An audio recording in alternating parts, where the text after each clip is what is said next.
Hey there, friends. Nibs again. Out here at the range doing a little bit of plinking tonight. I wanted to bring out a couple of cool old springers. Well, one is not a springer, one's a gas ram, but a couple of cool old pellet guns, brake barrels that one's a loaner, one I recently picked up and is mine. But the one we're going to be doing the video on today, or in this episode, is my friend's Diana Model 45, and these are pretty cool. I never even knew these existed until he suggested that I borrow this from him and do a video on it.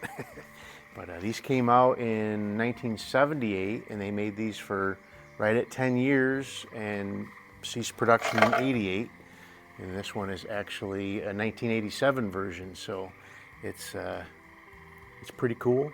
This was Diana's first run at producing a magnum springer, and before that there are 35 and I've got a 435 Winchester, and they're not slouches, but they're not a magnum springer either. That one's probably doing 650 with a decent weight 177 pellets. These ones were rated right up around 800. I haven't ran it across my crony yet, so I don't know what it's actually doing. I'm shooting at 25 yards, and it's actually doing pretty good over there. My friend has a Barska scope on this. This is a, what is this? This is a 3 to 12 by 40 with an adjustable objective on the front. And seems like a pretty nice scope. I know these Barskas are rated for springers, and I might have to pick myself up a couple. I've been searching for them after I saw the one that he had on here. I've got my Benjamin Super Streak, which is also a 177 caliber, and I did run that one across the chronograph, and with a 7-grain Meisterkugeln, I was over 1,100 feet per second. So it's not quite the 1,500 feet per second that they're laying claim to, but that's a smoking round right there. Just about breaking the sound barrier with a 7-grain pellet. I'm going to be shooting some heavier ones out of it today, so it's not quite as bad out here, but it's still moving right along. But like I said, I got a camera running on a splatterburst target out at 25 yards.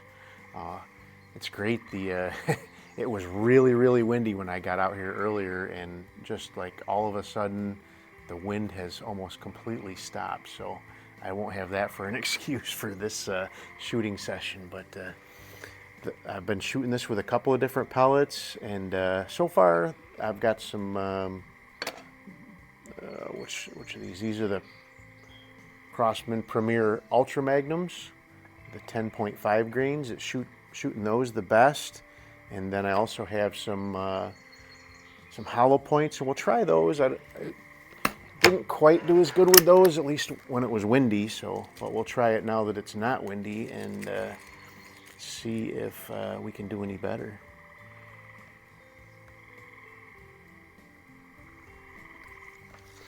Just a little tiny breeze now. I don't know if you guys can hear that in my microphone, but the croakers are out in force tonight, which is pretty nice and soothing, nice and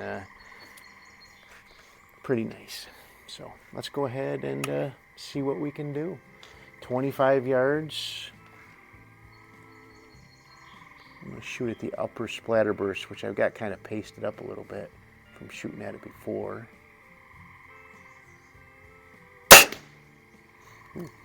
Dropping low on me now. But we're going to go ahead and I'll shoot at that one, and then we'll shoot a group with the hollow points, which are much lighter pellet, at the lower splatterburst out there. I was shooting right on the money when I was shooting earlier with these.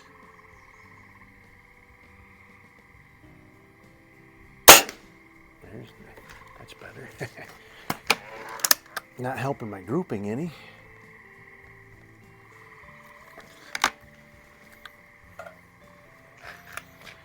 But springers can be a temperamental beast.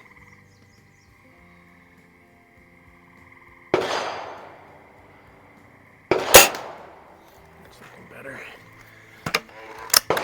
We got some guys over at the pistol range. We did have some guys practicing trap. Looks like they've cleaned up for the night.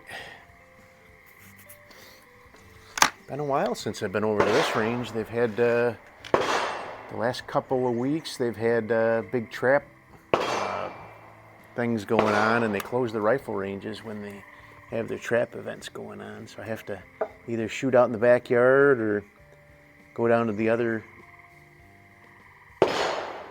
range in the other direction. All right, except for that one low one there. Maybe we'll throw that one out and we'll do an extra shot with these 10.5s before we move on. It's a really, really nice gun though. It's got a decent trigger. It's not, I've got other Dianas that have a little bit better triggers. I haven't messed with this one at all, and I won't because it's my friend's, but oh, that one went a little high. Let's do one more shot with these Ultra Magnums before we move on.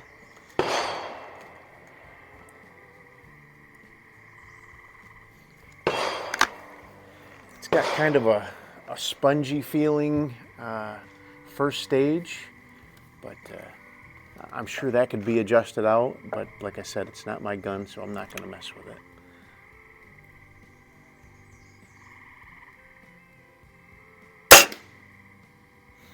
Yeah, that is not a terrible group from a Springer.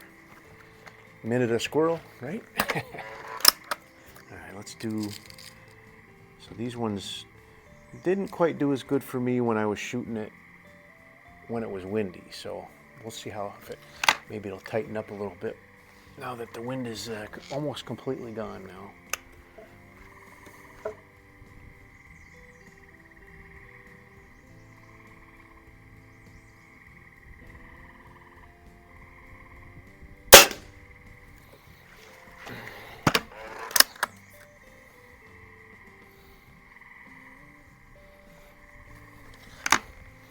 From the sounds of it, the way it's shooting, I would say it's probably doing pretty close to its expected power level.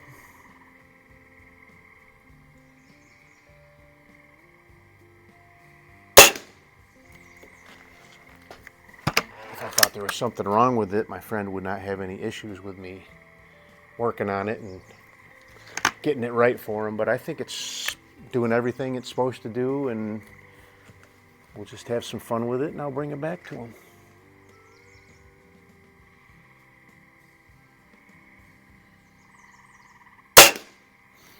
These are a little bit louder than generally would be backyard friendly for my neighborhood, so that's why I decided to bring them out to the range, especially the Super Streak. That one is very close to breaking the sound barrier even with the heavier pellets.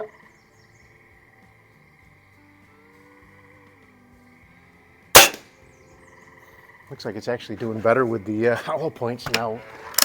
After the wind must have been blowing them around. They're only a 7.9 grain, where the Ultra Magnums are a 10.5 grain, so they can stand up to the wind a little bit better.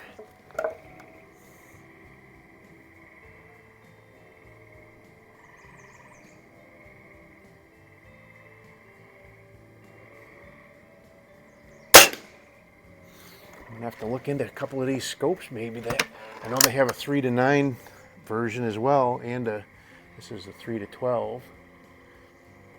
They're not the cheapest scopes on Amazon, but they are a very budget, under $100.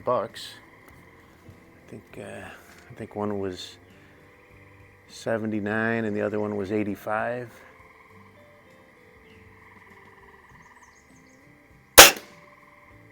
All right, that is a much better group than I was getting with this before. So had that one flyer up and right, but the rest of them grouped pretty nice.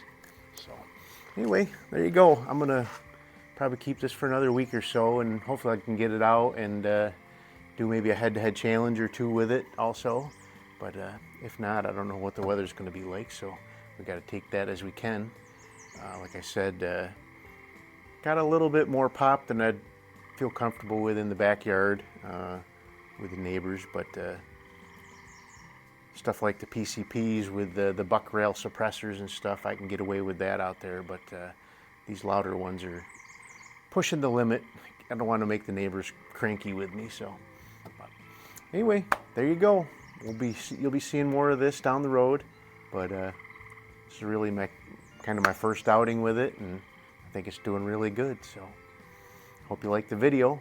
Till next time, have a great day.